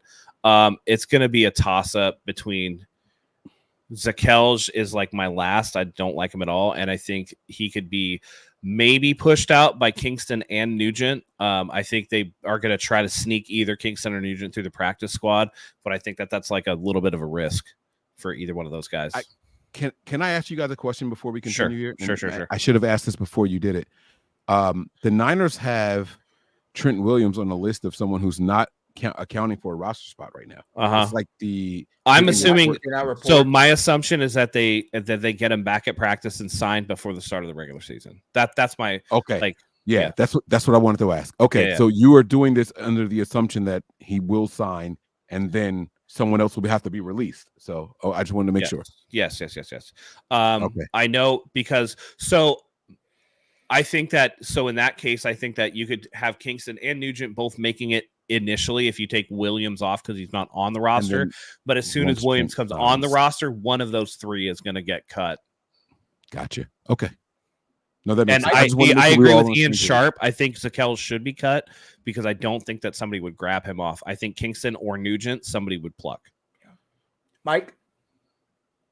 I am in line with Matt. I do think that Trent gets a deal done before the final cuts. So I'm going to go with Trent, Chris Hubbard, Aaron Banks. I'm going to go with Jake Brendel, Spencer Burford, Colton McKivitz, Feliciano, Barch, Pooney, Mike, and Nugent. Feliciano is IR. Oh, he's already on IR. Well, sweet. He still has to so count for a spot, doesn't he? So it's kind of weird. There's a weird rule this year. There's a weird rule where you can do it before the 53, and he can still come back by like week 4 or 6 or some shit. Oh, okay. There's 2 spots for that, right? Designated to return. So he's on the IR designated to return. Okay. So does that count for against the 53 or no? It does not. I don't think it counts. That's why when you said Feliciano, I wanted to just like get that. All right. Yeah. So is that I will 10? It's 9 then. I had 10 counting Feliciano. I will take him off. I counted Nugent. And I will actually throw Zakel back in there for now. I'll throw Zakel back in there. Okay. I have 8, not counting Feliciano. So the 9, if you count, I don't know how that works. Williams, McKivitz, Brendel, Pooney, Banks, Burford, Kingston, Nugent, and 8, right? I said 8. Yeah, that's 8. You have 8 offense. Okay. Plus Feliciano, however you want to count that. So I think you're up 2 now, right? Yeah. So right now me and you are even Stevens. We're at 27, 28. We're at 28.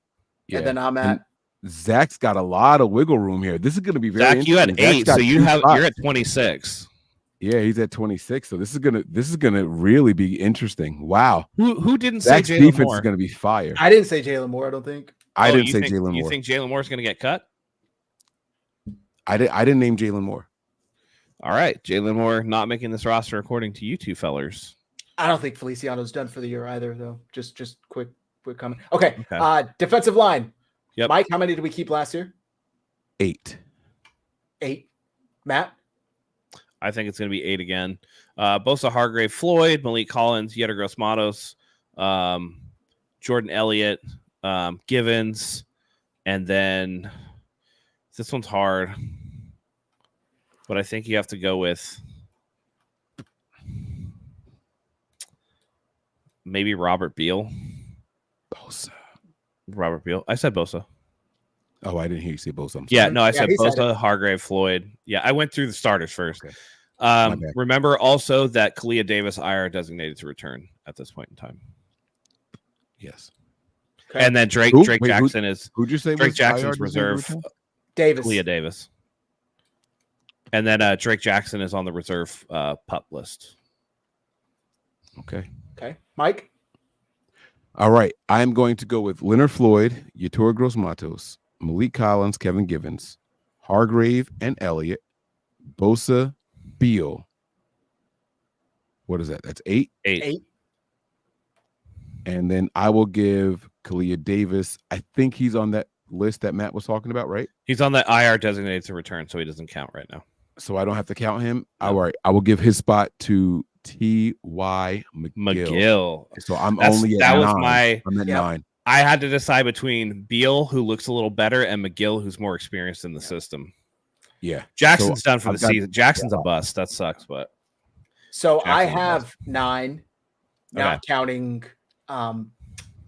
Davis. Mm-hmm.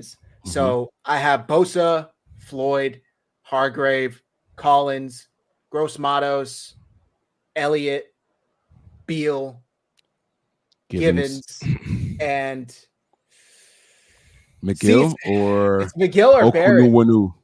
It's McGill or Barrett for me. You know what? Alex Barrett pisses me off because the Niners just won't let this guy go. So he's probably gonna be the other guy. Exactly.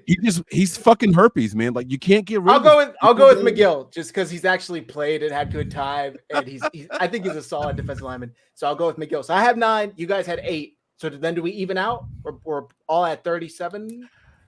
Matt, you had 8. Yeah, I had 8. Zach, you had 9. Yeah. You're 1. You still have an extra spot. So I'm at 36. I believe so. Yeah, you're at 36, and Matt and I are at 37. Okay, got it. Next is linebacker. Mike, how many did we keep last year? All right. Last year, the 49ers kept 6 linebackers, guys. 6. This is going to be – well, never mind. Let me shut up. I'll see what you guys have to say. Matt, how many linebackers? I think they keep 5. Warner, Campbell, Winters, Curtis Robinson, and I think they keep 6. Yeah, because it's 2 physical position. I'm gonna say Warner, Campbell, Winters, Robinson. I'm gonna say Jalen Graham, and then Tatum Bethune. I think Demetrius Flanagan-Fowles gets cut. No D Winters. I said D Winters. He was in my top 3, buddy. Warner. I'll go through it again. Warner, Campbell, Winters, Robinson. All right. I thought you said Jalen Graham, Warner, Campbell, and Tatum Robinson. Bethune. Okay. I apologize. Yeah. No, you're good. Yeah, I'm gonna have Warner, Campbell, DFF. Okay. Robinson, Winters, and Graham. Those are my 6. I also have 6. I have Warner, Campbell, Winters, Robinson, Graham, and Bethune. I think DFF's the odd man out. I think Curtis Robinson has shown a lot this preseason. He looks like a pro. He looks like he's ready to step up. I just don't see DFF making it again. Special teams not going to be a factor for you guys for that one. I think Curtis Robinson. That's why I have DFF making. I think you have Robinson and Bethune run special teams, and it's just Okay, we both have 6. So and then Greenlaw's going to be mid-season return from the Achilles at some point. Yeah. So you're at 43. I'm at 42. Yep. Cornerback, Mike. How many? Wait. Yes, sir. Before we continue, there's only 2 of the guys that you're allowed to not have make the roster now that can come back later. We've already used those 2 guys. You can't have. I don't think Kalia Davis is going to come back. Okay, so Jackson is definitely not coming back. Right. I don't think we have Drake Jackson, but that means that between Zach and myself, we did not name what's his name? God damn it. What the Davis Feliciano. No. Greenlaw. Neither of us named Greenlaw. Yeah, good point. Yeah. So you all right.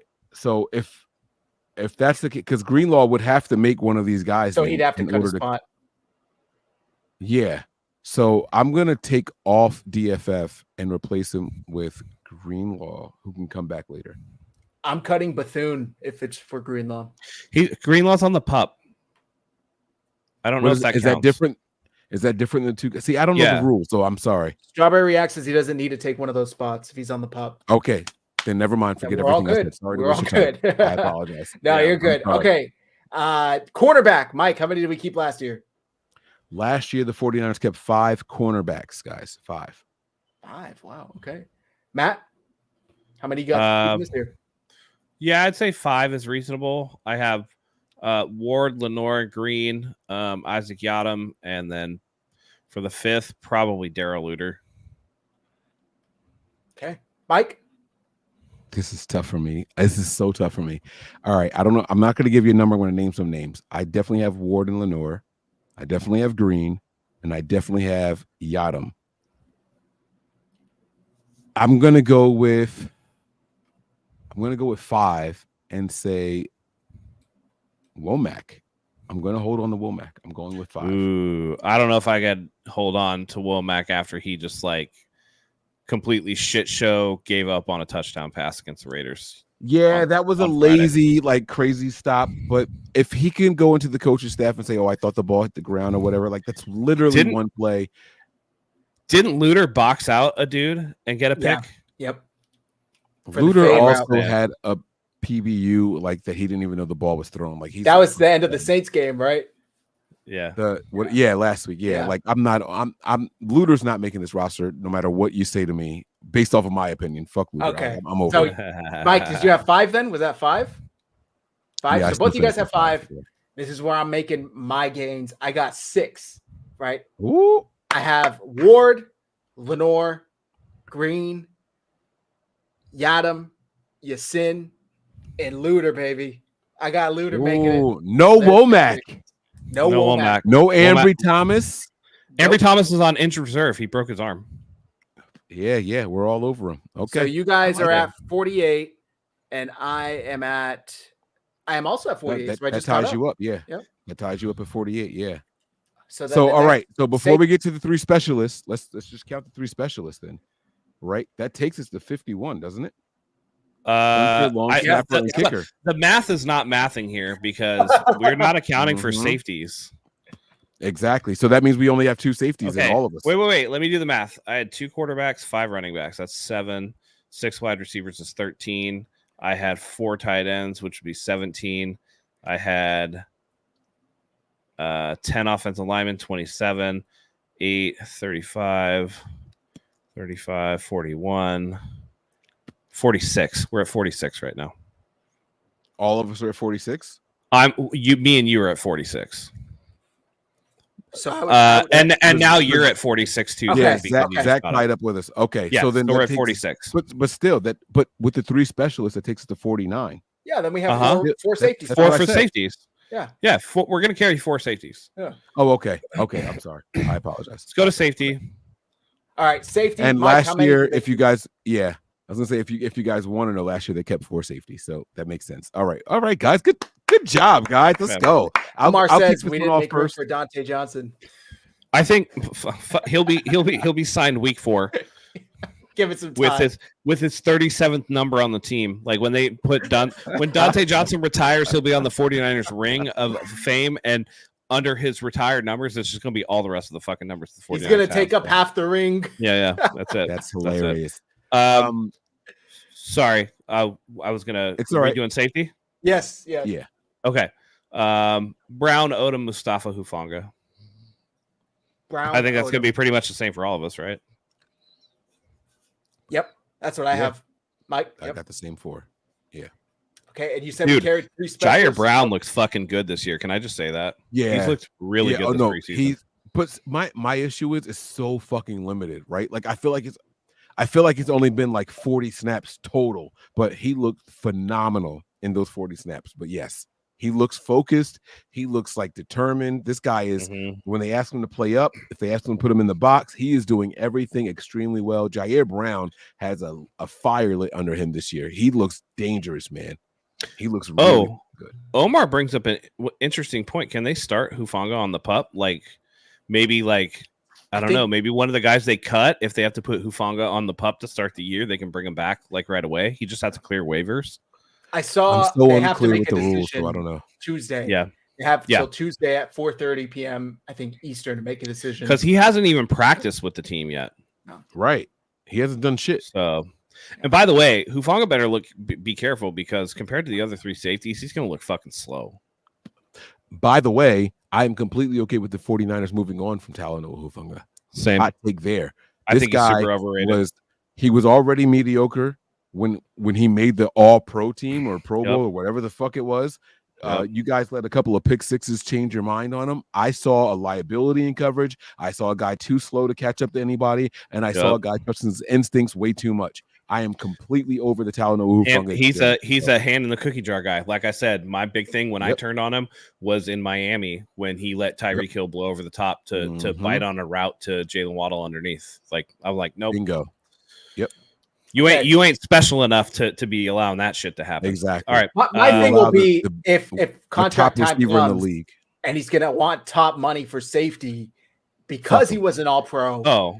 I think that's where the 49ers are going to say safety top dollar is $5.5 million a year, though. So, but can this team afford that? You know what I mean? I think they're more than matter. I'm fucking around. They'll be more than happy to say thank you. Did we have any disagreements with Brown, Odom, Mustafa, and Hufanga? I think that's all 3 of ours.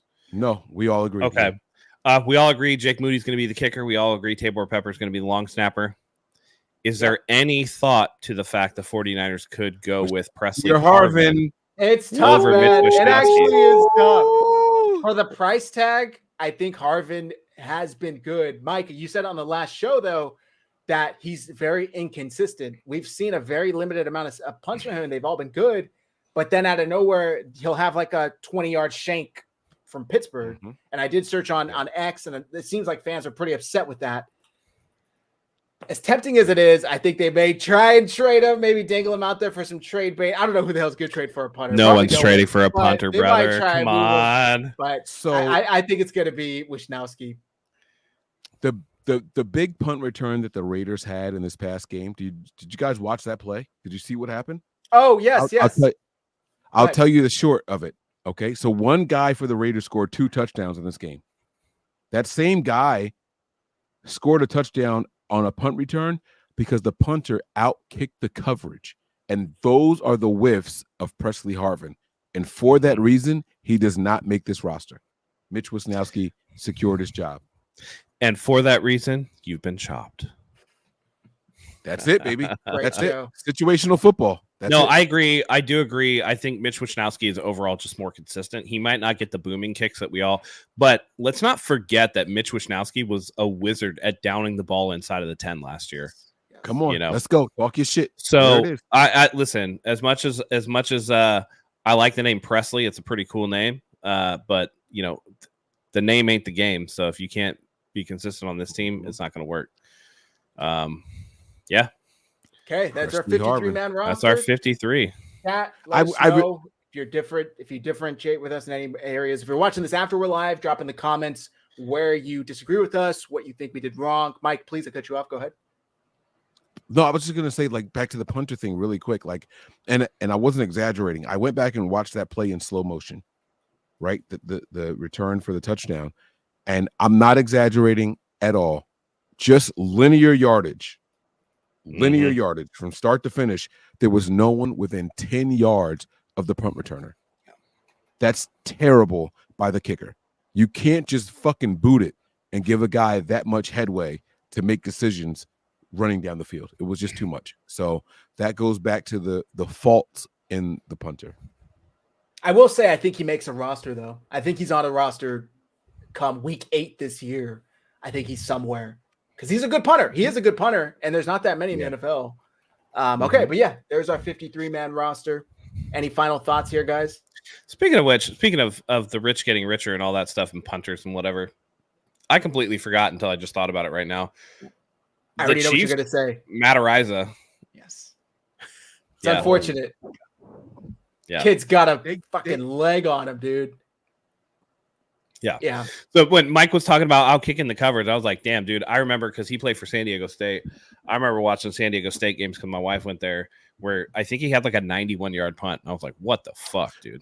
Well, that's what I was going to say. It's one thing to outkick the coverage, but like if you give the coverage team time to recover on the depth, it's very, very different. Kicking out of your end zone and then booting it 90 yards after the bounce, like the return guy has to turn around and run to try to catch that ball.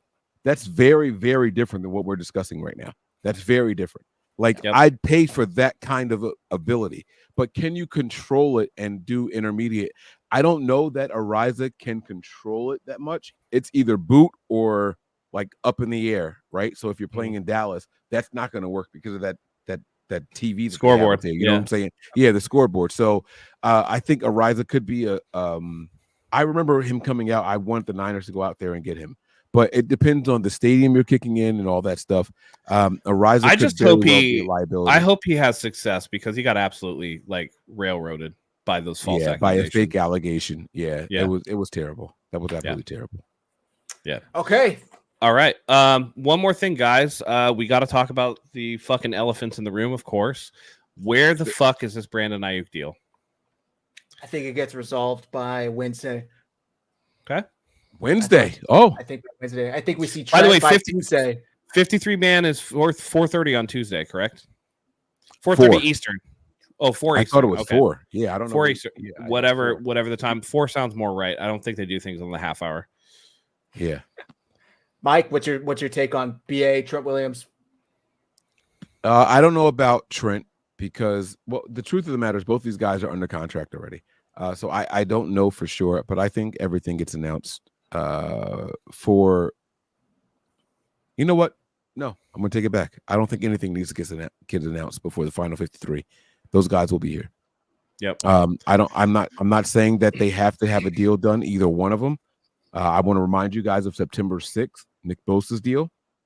So I don't think there's any pressure for the Niners. They are under contract. Their rights are owned by this team. They're not going anywhere. Stay your ass at home. Come in, whatever the hell you want to do. The 49ers reportedly forced Brandon Ayuk to show up for this last game. I heard that too. Travel with the team.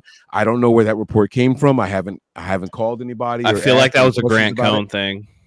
Yeah, so I don't know where it came from, but it just came across my timeline that, I just found out that Brandon Ayuk was forced to show up. I don't know how true it is or false it is. But here's the thing.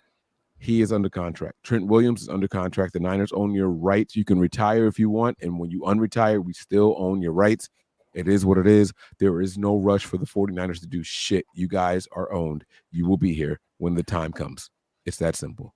I don't know if it came from them asking Kyle why Brandon made this trip when he did make the first trip, and Kyle said he's healthy and we expect all of our healthy players to go, which I thought was interesting because his kind of excuse has always been he has a sore back, right? And that's why he didn't travel with the team to Tennessee because he had a sore back. Better be careful now.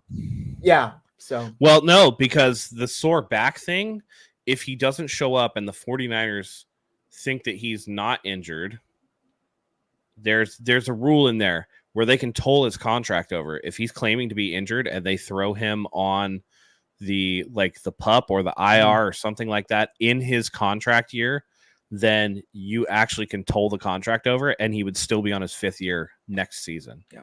It just pauses basically. Because you're not performing contractually obligated services. Is there, I don't remember. Is there a deadline for multi-year extensions to be filed for the season? That's a good question. No. Extensions can be done all year long for players under already. So you can find somebody in the middle of the Super Bowl if you want. I'm surprised that none of us discussed the last play of the game. I thought that was a play that was maybe worth it. I do want to point out though, the last 2 times we played the Raiders, both games should have gone in overtime. The first one did go in overtime. This one, if there were overtime rules in regular season, it would have gone into overtime. So I just thought that was worth mentioning. But that very last play was a little bit of a, what are the guys called? The three, what are those guys called? The Three Stooges. Stooges. Goddamn. Oh. Yeah. It felt a little Three Stooges-ish. But I thought we would have mentioned that earlier in the game. Earlier in the show. I want to put this in the chat, Zach. This is how I feel about that play. Let me just share this. We're going to copy the link. I'm going to put it in here. Play it with sound for us. Oh, okay. I put the Bulk and Skull. I don't know if you guys ever watched Power Rangers growing up, but I watched Bulk and Skull, and they had this really doofy music. Oh, yeah. Shout out to Kingston for trying, man. We were so close. Listen, I get it. These guys are trying really hard, but I was just thinking about, I'm like, dang, this is a lot for a fucking preseason game. And my thought was like, dude, these are the type of plays where somebody's going to get fucked up. Like somebody that, has a chance to make a roster. I don't know. At the end of the day, it's funny. It's silly. It's a little dumb, which is why I think that putting the Benny Hill song to it is perfect. But what cracked me up is because Trent Taylor caught that bouncing pass. He finished the game as the leading receiver. That cracked me up. If you watch that game, do you know? Do you know who was the second leading receiver for the team? I want to say Cowing off the top of my head, but I don't know. Cameron Latu, baby. Let's go. Yeah. Let's go. I think they have a lot of. I think they have a lot of invested into Cam Latu, and he missed all of last season. So this is essentially his rookie season. So some of the inconsistencies I'm willing to overlook. I think he's worth keeping around. I do think, by the way, going back to just one thing, I do think that tight end, they could potentially not keep Braden Willis, just because my one thing with him is he is dog shit at blocking. He's a terrible blocker. So bad. I don't think I've seen him win one block. And they put him in at fucking fullback. That's the one blocking multiple times. Yeah. All right. I don't want to start. Yep. By the way, last thing, I didn't notice any of you guys had Robbie Chosen Anderson making your roster. By the way, is it Robbie Chosen or is it Chosen Anderson? I feel like I've seen both. Do you guys know which one it actually is? I don't know. He was the name on the back of the jersey is Chosen. Okay. He was chosen to get his ass cut. So he wasn't giving any effort out there. This dude clearly was just in it for a preseason check, and he knows he's not making this team. So that's unfortunate. Okay, we've ran a little late. That's going to do it for tonight's show. Mike, I'm sure the folks already know, but please let them know where to find you or where to find guys, good content. Head on over here. If you guys are watching on the Nothing But Niners channel, make sure you guys go to YouTube, patreon.com/49ers Hive. Follow these guys over here. They put in a ton of really, really good work, whether I'm on the show or not. It is, I promise you guys, it is great content. And then if you guys are looking for bonus content from me, the live games. So if you don't have the Direct TV, I don't even know who the package is through this year. Is it Amazon? Is it YouTube? I don't know who has it right now. But if you guys don't want to pay that big bill, patreon.com/NB9ERS. I have got you covered. I promise you, you won't regret it. It is right there. Patreon.com/NB9ERS. Go check it out, guys. Go subscribe. Don't miss a thing. Matt, please carry us out. Yeah, absolutely. Preseason is over. We're going to see what the cut downs to the 53 are, and then it's on to Aaron and the Jets. So we'll see them Monday night, September 9th for week 1. Hopefully we get some guys back. We get some good news on BA, on Trent, and everything else. We will be here for you guys for that with the show, recapping, what happened with the 53 and looking forward to the regular season. And we will be back doing our game preview shows as well. So make sure you guys join us for that. Mike, holding it down as always. Zach, the host with the most.